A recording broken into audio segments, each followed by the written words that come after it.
चलो आज एक इंपॉर्टेंट टॉपिक को क्लियर करते हैं जो आपका क्लिनिक में सबसे ज़्यादा होता है कि साहब मुझे ना कोई डाइट बता दो, कोई डाइट चार्ट दे दो। मैंने किसी डाइटिशियन से बात की थी, उन्होंने कोई डाइट चार्ट बताया, बड़ा अच्छा है, वो वाला डाइट चार्ट आप भी दे दो। भाई डाइट चार्ट तो आप चैटजीपीटी पे लिख दो, गूगल पे लिख दो, आपको मिल ही जाएंगे। लेकिन ये डाइट चार्ट जो मिलते हैं या डाइटिंग जो अलग अलग तरीके की होती है, जैसे आप सुना होगा ना, आपने कीटो भी सुना होगा, फास्टिंग सुना होगा, इंटरमिटेंट फास्टिंग सुना होगा, किसी ने डिटॉक्स का नाम भी सुना होगा, किसी ने हाई प्रोटीन डाइट सुना होगा। ये सबके नाम अलग अलग हैं, ये काम लेकिन बॉडी के अंदर क्या करती हैं तो आपको पहले ही बता दूं, फिजियोलॉजी के हिसाब से ये सारी डाइटिंग बॉडी के अंदर जो भी अगर काम करती है तो काम एक ही प्रिंसिपल पे करती है। आज उसी प्रिंसिपल को समझेंगे कि प्रिंसिपल है क्या वो। और जब भी आप पूछते हो ना कि डाइट चार्ट बता दो, मैं बताऊं आपका सवाल ये है कि मुझे कोई ऐसा फॉर्मूला दे दो जिस फॉर्मूले को मैं अपने ऊपर बॉडी के फिट कर लूं और मेरी डायबिटीज की समस्या, वेट की समस्या बिल्कुल अलग हो जाए। बट असल में बॉडी की फिजियोलॉजी जो है अलग अलग तरीके से रिस्पॉन्स करती है, सबके लिए एक नहीं होती। तो मैं ये नहीं कह रहा कि मैं आपको ऐसा डाइट चार्ट बता दूंगा जिससे पूरी तरह से सही हो जाओगे, लेकिन आप समझ जाओगे कि डाइट क्या है और डाइट आपकी बॉडी में जितनी भी अलग अलग फैंसी डाइट चल रही है आपकी बॉडी के अंदर एक्चुअल में क्या कर रही है। तो सबसे पहले एक बेसिक बात क्लियर कर लेते हैं कि देखो, वेट बढ़ना और डायबिटीज होना ये दोनों अलग प्रॉब्लम नहीं है, दोनों एक ही कॉज है। मतलब आपका इंसुलिन का रेसिस्टेंस बढ़ रहा है। अब क्यों बढ़ रहा है इंसुलिन का रेसिस्टेंस? जब बॉडी के अंदर सरप्लस में कैलोरी होती है तो उस एनर्जी को आपकी सेल्स के अंदर जाना होता है। अब सेल्स के अंदर आपकी एनर्जी जा नहीं पाती। क्यों नहीं जा पाती है? क्योंकि सेल्स के दरवाजे बंद होने लगते हैं और सेल्स के अंदर ले जाने का काम किसका है? वो इंसुलिन का है। अब इंसुलिन 1, इंसुलिन 2, इंसुलिन 4 इंसुलिन बार बार आके सेल्स को कहता है भैया दरवाजा खोलो ताकि ग्लूकोज जो बाहर पड़ा हुआ है इसको अंदर ले जाए। 1-2 बार तक तो ठीक है, 3-4 बार तक भी ठीक है, लेकिन सेल्स से जब अंदर से पहले से ग्लूकोज की भरी हुई है तो इंसुलिन के लिए धीरे धीरे करके वो रास्ते बंद कर देती है। जब इंसुलिन के लिए रास्ते बंद करती है तो ग्लूकोज आपकी बॉडी के जो ब्लड है उसमें घूमता रहेगा, सेल्स के अंदर आएगा नहीं। धीरे धीरे जो सेल्स के पास अपना ग्लूकोज था वो खत्म हो जाएगा। जब खत्म हो जाएगा तो सेल्स तो अंदर से भूखी है कि भैया और ग्लूकोज चाहिए, और ग्लूकोज भी बाहर ब्लड के अंदर पड़ा हुआ है, ब्लड में पड़ा हुआ है, लेकिन अंदर नहीं आ पाएगा। इसी पैटर्न को बोलते हैं इंसुलिन रेसिस्टेंस। अब इसमें क्या होगा? इंसुलिन रेसिस्टेंस मतलब इंसुलिन आपकी बॉडी में ज़्यादा होने लगेगा, और जब इंसुलिन हाई होगा तो फैट का स्टोरेज भी ज़्यादा होगा। अब जब इंसुलिन अनस्टेबल होगा तो शुगर भी अनस्टेबल होगा। इसीलिए मैं कहता हूँ कि शुगर और जो फैट है ये दोनों इन मिले जुले ग्रुप हैं, एक अलग अलग नहीं है। चलो डाइट की बात करते हैं। अब पहली डाइट आती है कीटोजेनिक डाइट, जिसमें बोलते हैं कि कार्ब्स को कम कर दो और फैट को बढ़ा दो। अब क्या होता है ऐसे में, जब कीटो का जो आइडिया है बड़ा सिंपल सा है कि बिल्कुल कार्बोहाइड्रेट बिल्कुल बंद कर दो, मतलब रोटी चावल ऐसी चीज़ों को बिल्कुल बंद कर दो, फैट को अपनी डाइट में बढ़ा दो। अब क्या होगा, जब आप अचानक से एकदम से कार्ब्स बंद करते हो तो बॉडी के पास पहले से जो स्टोर ग्लूकोज है वो यूज करने लगती है, ग्लाइकोजन के साथ पानी भी निकलने लगता है। तो इसलिए 1 से 2 हफ्ते के अंदर स्केल पे एकदम से आपका वेट कम होने लगता है, और ये मोस्टली वाटर वेट होता है, फैट नहीं होता। क्योंकि बॉडी का वाटर वेट जैसे ही कम होता है आपको स्केल पे तो दिखने लगेगा आप कम होने लगे, लेकिन कम करना क्या है? देखो, वेट आपका किस चीज़ से बना है? आपकी बॉडी में फैट का भी वेट है, आपके मसल्स का भी वेट है, आपके ऑर्गन्स का भी वेट है, आपके बोन्स का भी वेट है। तो सब कुछ, आपको सब कुछ तो कम नहीं करना, आपको केवल फैट वाला ही तो वेट कम करना था। अब जो पानी वाला वेट है वो तो कम होने लगा। हम खुश हो जाते हैं, क्या देखा कीटोजेनिक डाइट कितनी अच्छी थी।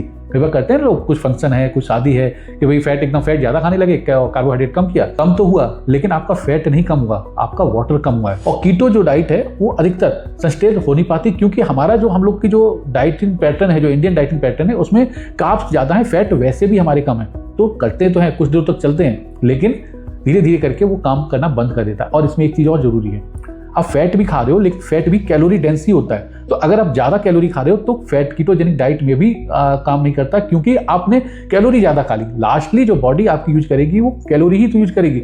आपकी हर खाने की दाल से कैलोरी भी मिलती है, आपकी पनीर से भी कैलोरी मिलती है, आपकी रोटी से भी कैलोरी मिलती है, आपके घी से भी कैलोरी मिलती है। आप किसी भी तरीके से, चाहे वो फैट से ले लो, चाहे आप वो प्रोटीन से ले लो, चाहे वो कार्बोहाइड्रेट से ले लो, कहीं से भी लोगे लास्ट में आप कैलोरी। तो बॉडी जो आपको जानती है मीटर, वो केवल कैलोरी जानती है। तो अगर आप कीटोजेनिक डाइट भी ले रहे हो तो कीटोजेनिक डाइट में अगर आपने कैलोरी ज़्यादा ले ली, अगर ज़्यादा फैट ले लिया तो भी आपका फैट लॉस होने वाला। फैट लॉस एक ही सिद्धांत पे होता है, वो है कैलोरी। तो कैलोरी को ट्रैक आप कर नहीं पाते हो फैट में, कुछ दिनों तक तो होता है, कुछ दिनों तक जो ग्लूकोज स्टोर होती है वो निकल जाती है, कम भी होता है, फिर वापस से रिबाउंड करता है। तो इंटरमिटेंट फास्टिंग दूसरी आती है। अब इसमें क्या करते हैं, अब इसमें खाना क्या खा रहे हो इससे ज़्यादा फोकस करते हैं, खाने को कब खा रहे हो। तो इसमें अलग अलग टाइम रख देते हैं, 16 घंटे की फास्टिंग रख ली, 8 घंटे की फास्टिंग रख ली। भाई इतनी ही देर में खाओगे, आपको 8 घंटे का विंडो मिला ना, अगर 16-8 का बात करें तो 8 घंटे का विंडो है, तो 8 घंटे में ही खाना है। इससे होगा ये कि इंसुलिन को थोड़ा सा रेस्ट मिलेगा, ये तो अच्छी बात है। और जो अननेसेसरी आप स्नैकिंग कर रहे हो, कभी बिस्किट खा ले रहे हो, कभी नमकीन खा ले रहे हो, जिससे आप कैलोरी ज़्यादा होने वाली थी, उसमें टोटल कैलोरी आपकी कम होती है, इसलिए वेट और शुगर दोनों इंप्रूव होते हैं। पर प्रॉब्लम यहाँ पे आती है, लोग फास्टिंग को लाइसेंस बनाते हैं ओवर ईट करने का। भाई 8 ही घंटे, बट 8 घंटे में हम कितना भी खा सकते हैं। अब ऐसा करोगे, कितना भी खाओगे, ज़्यादा खाओगे तो इंसुलिन जो बढ़ गया आएगा एक बार में, उसको क्यों बढ़ेगा? क्योंकि आपने कैलोरी ज़्यादा ले ली। अब कैलोरी ज़्यादा ले ली तो जो आपका इंटरमिटेंट फास्टिंग भी आप पे काम नहीं करेगा। वो इसलिए नहीं करेगा क्योंकि आपको आपकी बॉडी के हिसाब से कैलोरी लेनी थी, आपकी बॉडी की जितनी रिक्वायरमेंट थी उतनी ही कैलोरी लेनी थी। तो ऐसा नहीं कि 8 घंटे या 6 घंटे या 4 घंटे में ही आपने खाना खाया और इतना खा लिया जो आपकी बॉडी की रिक्वायरमेंट से ज़्यादा है। तो ज़्यादा होगा तो फिर से इंसुलिन रेजिस्टेंस आएगा और शुगर फिर से बढ़ेगी। और इंटरमिटेंट फास्टिंग में एक चीज़ और याद रखना है कि डायबिटीज वालों को थोड़ा प्रिकॉशनरी लेना पड़ता है, क्योंकि दवाइयाँ लेते हो शुगर डाउन हो सकती है। तो फास्टिंग एक टूल तो है, पर हर पेशेंट के लिए कोई सॉल्यूशन नहीं है। अब तीसरा एक और आता है, उसको बोलते हैं आज का बड़ा फैशन में ओमेड, 1 मील अ डे। इसमें क्या होता है, आप इसमें कैलोरी डेफिशिएंट बनाना होता है जो ईजी हो जाता है, क्योंकि दिन भर में आपको एक ही बार खाना खाना है, एक ही बार खाना लोगे और खा लोगे। अब इसको थोड़ा सा बड़ा सुपरविजन में करना होता है और ये डायबिटिक वालों के लिए बड़ा डेंजरस भी होता है, क्योंकि आपने दवाइयाँ खाई और एक बार में खाना खा लिया। अब एक बार में खाना खा लिया वो तो ठीक था, आपने कितना खाया कितना नहीं खाया। अब दवाई तो अपना काम करेगी ना, और दवाई अपना काम करेगी तो हाइपोग्लाइसीमिया भी हो सकता है। तो हाइपोग्लाइसीमिया को संभालना बहुत ही ज़्यादा जरूरी है। शुगर बढ़ना हाइपरग्लाइसीमिया से भी ज़्यादा खतरनाक है, क्योंकि वार्निंग साइन होता है। एकदम से शुगर डाउन होगी तो आपको आईसीयू तक में आ जाना पड़ सकता है। तो इसलिए ओमेड बहुत अच्छा नहीं है जो डायबिटिक वाले हैं। आपको फिर करना क्या होगा उस पर भी हम आगे आते हैं। एक और आजकल चल रहा है डिटॉक्स, कि डिटॉक्स की जरूरत है, डिटॉक्स डाइट ले लेते हैं। अब डिटॉक्स डाइट में करते क्या है लोग कि भैया आपका लिवर डिटॉक्स नहीं कर पा रहा, किडनी डिटॉक्स नहीं कर पा रही, लंग्स या स्किन अपने आप को डिटॉक्स नहीं कर पा रही, तो ऐसे कुछ जूसेस ले लेते हैं, कुछ ले लेते हैं। भैया इसका बेसिक जो फंडा है, उसको बेसिक फंडा समझो। बेसिक फंडा ये कह रहा है कि आपको अपनी कैलोरी को कम कर दो, बिल्कुल पानी पे ही आ जाओ। अब जब पानी पे आ जाओगे, कैलोरी नहीं लोगे तो ऑब्वियसली वेट कम होगा। लेकिन ये क्या लॉन्ग टर्म सोल्यूशन है? और डिटॉक्स की बात करते हो, आपका लिवर 24/7 काम कर रहा है, ऐसा नहीं काम उसने बंद कर दिया है। बस आपको करना ये है कि उसमें जो जंक डाल रहे हो, जो ओवरलोड कर रहे हो, उसको लोड करना बंद कर दो। अब डिटॉक्स डाइट की बहुत बड़ी प्रॉब्लम है, क्योंकि तो शुगर डाउन करता है और ये कोई फैंसी सा आइटम है कि डिटॉक्स कर दिया, एक दिन का डिटॉक्स। एक दिन के डिटॉक्स में क्या हो जाने वाला है? आज आपने कुछ नहीं खाया, कल से आपने फिर से वही जंक खाने वाले हो। तो एक दिन में डिटॉक्स नहीं करना है। बॉडी को जो ओवरलोड दे रहे हो, जो जंक का ओवरलोड दे रहे हो, उससे बचना है। और जिस दिन आपने उससे बचना सीख लिया, उस दिन से आपकी बॉडी अपने आप रास्ते पे आने लगेगी। और डिटॉक्स से ये भी होता है कि जब आपका वेट कम होता है, लेकिन साथ के साथ आपके कोर्टिसोल लेवल बढ़ने लगते हैं, क्योंकि आप पूरे दिन भर भूखे हुए थे। अब जब पूरे दिन भर भूखे थे तो कोर्टिसोल लेवल बढ़ेगा, स्टार्वेशन पे जाओगे। अब जब भूखे में जाओगे तो आपकी बॉडी और माइंड दोनों का जो कैलिब्रेशन है वो ही बिगड़ने लगेगा। तो उसका जब इक्विलिब्रियम गड़बड़ होगा तो फिर लास्ट में, मतलब आज आपने डिटॉक्स किया, कल आपने पेट भर के खा लिया और ज़्यादा खा लिया, मतलब आज जो आपको खाना था उससे भी ज़्यादा खा लिया, तो डिटॉक्स भी आपके लिए खराब है। फिर आपके लिए अच्छा क्या है, जो साइंटिफिकली भी है,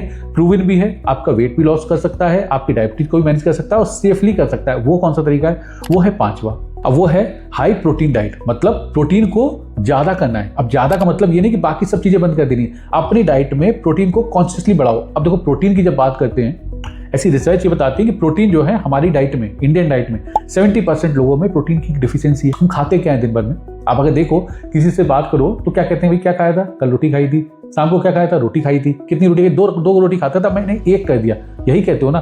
तो ये रोटी चावल ही चल रहा है। हम बोलते भी इसीलिए क्योंकि हम खाते ही यही हैं। तो मैं ये कहता हूं कि आपको कॉन्शियसली प्रोटीन को बढ़ाना है। प्रोटीन की जितनी रिक्वायरमेंट है उतना करना है। अब प्रोटीन रिक्वायरमेंट कैसे मालूम पड़ेगी? और लेट्स सपोज आप कोई एक्सरसाइज नहीं करते हो तो भी जो आपका बॉडी वेट है, मान लो आप 70 किलो के हो, तो 70 ग्राम प्रोटीन आपको पर डे लेना चाहिए। लेकिन आपको प्रोटीन और फाइबर ये दोनों अपनी डाइट में बढ़ाओ। इससे क्या होगा? आपका पेट एक तो भरा रहेगा, जो इंसुलिन के स्पाइक्स हो रहे थे वो कम होंगे, मसल्स प्रिजर्व होगी, और जो आपका ग्लूकोज है वो मसल्स में ही तो जाता है। अगर मसल्स अच्छी होंगी तो ग्लूकोज जो आपके ब्लड में पड़ा हुआ है वो आपकी मसल्स यूज कर लेगी, और जब मसल यूज कर लेगी तो जो ब्लड में आपको ज्यादा शुगर दिख रहा था वो कम होगा। इससे आपकी डायबिटीज भी कंट्रोल होगी। तो मसल सिर्फ बॉडी को शेप देने के लिए नहीं होती, मसल इंसुलिन सेंसिटिविटी को भी इंप्रूव करती है। तो इस अप्रोच में कार्ब अलाउ होते हैं, आप कार्बोहाइड्रेट खा सकते हो, रोटी चावल आप खा सकते हो, घर का खाना बिल्कुल अलाउ है। फास्टिंग कोई भी कंपलसरी नहीं है, 16/8 कोई भी फास्टिंग कंपलसरी नहीं है। आपको अपनी प्रोटीन बढ़ानी है अपनी डाइट में।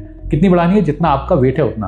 अगर आप एक्सरसाइज करते हो तो 1 ग्राम पर बॉडी वेट के हिसाब से उसको 1.2, 1.5, 2 ग्राम पर बॉडी वेट के हिसाब से भी ले सकते हो, लेकिन वो जिस हिसाब से, लेकिन आपको प्रोटीन को बढ़ाना पड़ेगा। अब इससे फायदा क्या होता है? क्योंकि इस टाइप से आप फास्टिंग में नहीं गए हो तो ये सेंसिटिविटी हाई होती है, आप लंबे समय तक इसको कर सकते हो। लेकिन रूल इसमें भी एक फॉलो करना होता है कि जरूरत से ज्यादा नहीं खाना है, बार बार नहीं खाना है, क्योंकि बार बार खाओगे तो ऑब्वियसली आपकी जो कैलोरी रिक्वायरमेंट है उसको पूरा कर लोगे। अब कैलोरी कैसे निकालोगे? इसके लिए बड़ा आसान सा तरीका है कि आप अपनी जो कैलोरी, आपकी जो भी डाइट है, अब उसमें आपका जो वेट है और आपकी हाइट है और आपकी जो एक्टिविटी, इसके हिसाब से निकालते हैं। तो इसका पूरा फॉर्मूला है। आप गूगल पे जाओगे, जीपीटी से पूछोगे, किसी पूछोगे वो बता देगा। मैं एक बड़ा सिंपल सा फॉर्मूला बता देता हूँ, बड़ा आसान सा।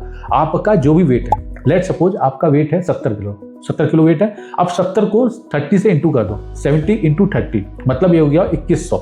ये 2100 जो है ये आपकी कैलोरी की रिक्वायरमेंट है पर डे की। तो जब प्रोटीन भी ले रहे हो, चाहे आप ओमेड कर रहे हो, चाहे इंटरमिटेंट फास्टिंग कर रहे हो, चाहे कीटो कर रहे हो, आपको ये भी देखना पड़ेगा कि आप उस कैलोरी से ज़्यादा ना चले जाओ। 2100 से ज़्यादा नहीं जाना है। प्रोटीन की अगर बात करें तो प्रोटीन में एक चीज़ और होती है, इसलिए मैं इसको बहुत ज़्यादा रिकमेंड करता हूँ कि प्रोटीन में आपका प्रोटीन का TEF थर्मोजेनिक इफेक्ट भी ज़्यादा होता है। लेट्स सपोज आपने 100 कैलोरी का आपने प्रोटीन खाया, तो जो 100 कैलोरी का आपने जो प्रोटीन खाया है उसमें से जो 20 कैलोरी है वो उसको प्रोटीन को डाइजेस्ट करने में ही बॉडी की चली जाएगी। तो मतलब लास्ट में 80 ग्राम ही कैलोरी ही आपने प्रोटीन खाया है। इसलिए प्रोटीन और ज़्यादा अच्छा है, आपको स्टैटी देता है, आपका शुगर को स्टेबल रखता है और वेट कम होता है, बट वो धीरे धीरे करके कम होता है और ड्यूरेबल रहता है। एक बार कम होगा वो कम रहेगा। ऐसा नहीं होगा कि आज 2 किलो कम हुआ और उसके बाद आपने कुछ दिनों बाद देखा तो फिर 2.5 किलो फिर से बढ़ गया, ऐसा नहीं होता। तो प्रोटीन के साथ जाओ, हाई प्रोटीन अपनी बढ़ाओ, और हाई भी नहीं करना भैया, जितनी जरूरत है उतना प्रोटीन आपको लेना है अपनी डाइट में। मैं ये नहीं कह रहा कि आप जब डाइट को सही करोगे तो आपकी मेडिसिन हमेशा के लिए छूट जाएंगी, पर मैं ये जरूर कह रहा हूँ कि जैसे ही आपने इंसुलिन को सही कर दिया, इंसुलिन को कंफ्यूज करना बंद कर दिया, केवल अगर कंफ्यूज करना भी बंद कर दिया तो आपकी वेट अपने आप, जो आपकी आइडियल वेट का होना चाहिए, वो अपने आप आने लग जाएगा धीरे धीरे करके। जैसे जैसे करके आपकी मसल्स बढ़ेंगी, और मसल्स बढ़ाने का तरीका मैंने आपको बता ही दिया। तो डाइट का गोल केवल वेट कम करना नहीं होता, डाइट का गोल होता है बॉडी को दोबारा से एनर्जी को हैंडल करना सिखाना। अगर आप डाइट से डर रहे हो और आप थक चुके हो कि एक्सपेरिमेंट करते करते कि कौन सा शॉर्टकट लूँ, कौन सी नई डाइट लूँ, तो बस इतना सा याद रखना कि बॉडी बहुत सिंपल सी है, बस हमने उसको कॉम्प्लिकेटेड बना दिया है, बस इतना सही है। अगर इतना सा समझ लिया और कॉम्प्लिकेशन से बच गए तो इन फैंसी डाइटों में आप समझ जाओगे हर डाइट कर क्या रही है आपकी बॉडी के अंदर।